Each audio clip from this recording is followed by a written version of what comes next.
I remember it was the most craziest night of my life. It was the one night that everything changed. So I'm working like as much as I can. I just moved out of my dad's house, and I'm living with my girlfriend. I'm living my life. I'm trying to put all the pieces together like one big puzzle. You know, like life is like Legos, and a lot of people will laugh at that and not understand the meaning behind it. I was thinking to myself one day, like, damn, life's like a big Lego piece. If you get the pieces mixed up, it's going to be really hard to put it together. So you really have to organize your shit, and you have to be on top of your shit, and you have to be the best you, really, to accomplish what it is you want to accomplish in life. Like my whole life, I let shit get to me, like people saying shit. I couldn't do math for the longest of time, and it fucked me up. And then just the other day, just like 2 weeks ago, I finally got my shit down. Like I could use a cash register now. Like, and for me, that's the world. To a lot of people, that might not mean anything, but to me, like, that's something I'm good at, and I'm proud of that. But back to the story. So it's this one night, it was when my life changed. Like everything just changed for me in that night, in that moment, everything that I was feeling. So I was living with my girlfriend, things weren't working out. Shit happens, and I get kicked out. I'm on the streets.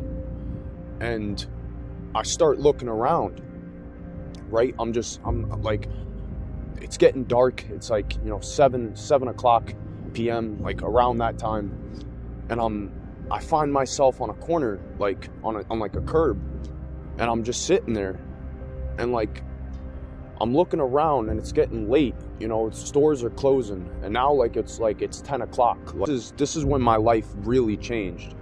This is when, like, just what I felt that night, I'll never forget it. So I'm living with my girlfriend, and next thing you know, things aren't working out, so we end up breaking up. And then I'm kicked out, so I'm at this point, like, I'm realizing I'm now homeless, like, and I don't have anything too. Like, that's the thing. Like, yeah, I could call up a friend, but like, everybody's got their own lives, like, that they're living. And what I'll say in this story is that you can't expect people to stop their lives for you, for your bullshit, for shit that's going on in your life. That's your shit, and as a man, you have to handle that yourself. So, I'm sitting like on this curb, and now it's like it's midnight. Like, I'm freezing. It was really, I can't remember how cold it was that night, but it was cold, like to the point where like you start groaning because it's so cold. Like, you don't want to be out, you want to just be inside. So I started doing push-ups. That's when I realized. I was looking around, and there was no one to deal with my bullshit anymore. There was no one. There was, absolutely no one, but just me, just myself, and all my shit, and just that, and that, like, hit me, like it hit me so bad that, like, I almost fell to my knees, like, and for a second I was afraid, like, to stand up. But then I got up, and I put on this video about Mike Tyson, and he started talking about, like, fighting in the ring, and he just started talking about his mindset, like, of just not giving up, like, giving it all he has. And I'm listening to, like, how humble, like, Mike Tyson became, and I started shadow boxing. I really never could fight that good. So I'm just like, I'm practicing shadow boxing. I don't know how to do it. It looks wacky, but I'm still doing it. And then I start doing 20 push-ups every 15 minutes to stay warm, because it was that cold that if I'm just sitting there, I'm going to freeze to death. So I started doing 20 push-ups. Next thing you know, an hour passes. Every 20 minutes, I'm doing like 50 push-ups. And then it's getting like close to 2 a.m. A cop rolls up. And he says, "What are you doing out here? Like, where's your family? Where's your friends?" And I said, "I don't have anyone, officer." And he said, "What do you mean you don't have anyone?" And I said, "I don't have anyone." And what I wanted to say to him is, I can't put my problems on anybody else. I'm a grown man now. That's not how it works. You can't just plop your problems on somebody's lap and be like, okay, this is that, you have to handle that shit. So I realized that, and he starts talking to me about a homeless shelter. And I'm not going to a homeless shelter. I didn't want to do it, so he peels off. He goes back to the station. He says, I'll be right back. And I booked it. I ran into the woods, and then now I'm in the woods. I'm trying to stay warm. I laid up against a tree looking at the stars for hours, and then it gets to 6 a.m, and I finally walk out of the woods. I feel like, I'm 60 years old. I can't even walk. Like I'm so tired. Like everything hurts. Like, and I'm just like realizing what I went through. And that night it changed me. So I get to the gas station, the corner store where I was at, and I start eating breakfast, and then afterwards I walk through my town to this church, and I walk into the church, and I just get hit with this immediately, like, it was just peaceful, it was warm, like, it was quiet. And next thing you know, I sit down and I start praying. And then after that, I find myself praying for the people that I feel like don't give a shit about me, like hate me.